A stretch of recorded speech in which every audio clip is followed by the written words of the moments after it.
साल 1950 का यह एक चौंकाने वाला किस्सा रानी बाजार का है। यहाँ राम प्रकाश रहता था, जिसकी बेटी को 5 साल की उम्र में कैंसर हो गया। कई डॉक्टरों को दिखाने और इलाज कराने पर भी उसमें किसी तरह का सुधार नजर नहीं आया। होते होते एक रात कैंसर ने उसकी जान ले ली। उस बच्ची की जान रात को करीब 1 बजे गई थी। उसी रात को पास के ही एक गांव की महिला मोहिनी को एक ट्रक ने टक्कर मार दी थी। मोहिनी के परिवार वालों ने पूरी विधि के साथ उसे अंतिम विदाई दी।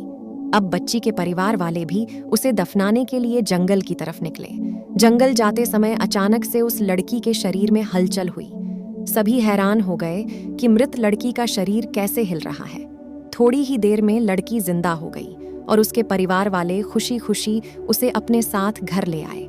किसी को इस बात की भनक नहीं थी कि उस लड़की के अंदर उसी रात ट्रक से टकराने वाली मोहिनी की आत्मा घुस गई थी। बच्ची जब से मौत से लौटकर आई थी, तब से ही उदास और चुपचाप एक कोने में बैठी रहती थी। एक दिन उसकी माँ ने उसे खुद अपने हाथों से खाना खिलाया और मामा के घर लेकर जाने की बात कही। खाना खिलाकर उसे अच्छे से तैयार करके वो उसे अपने मायके ले गई।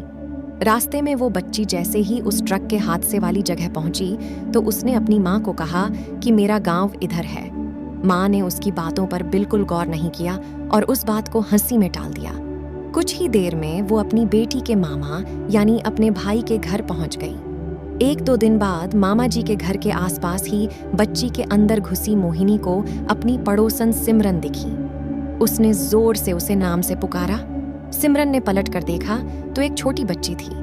उसे बड़ी हैरानी हुई कि इस लड़की को मेरा नाम कैसे पता है। तभी मोहिनी ने अपने साथ बीती सारी बातें उसे बता दी। उसने कहा कि मेरे परिवार वालों ने मेरी मौत से ही पहले मुझे जला दिया था, इसलिए मेरी आत्मा भटक रही है। उसी दिन इस लड़की की भी मौत हो गई थी तो मैं इसके शरीर में घुस गई। सिमरन ने ये बात अपने गांव जाकर सबको बता दी। पूरे गांव वाले और उसके रिश्तेदार मोहिनी से मिलने के लिए उसी बच्ची के मामा के घर के पास पहुंच गए। उस लड़की के अंदर रह रही मोहिनी की आत्मा ने सबको एक एक करके पहचान लिया। कुछ देर बातें करने के बाद वो अपने परिवार वालों के साथ अपने घर चली गई। अब उस लड़की की माँ बच्ची को घर में न देखकर परेशान थी। जब उसे पता चला कि वो कुछ लोगों के साथ दूसरे गांव गई है तो वो उसे बुलाने के लिए चली गई। अपने परिवार के साथ खुश मोहिनी ने वापस आने से मना कर दिया। पास के ही लोगों ने उसे समझाया कि तुम्हें दोनों परिवार के साथ रहना चाहिए, इससे सभी को खुशी मिलेगी।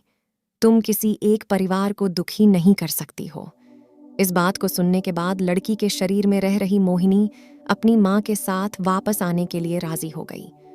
अब वो दोनों परिवारों के साथ खुशी खुशी रहने लगी।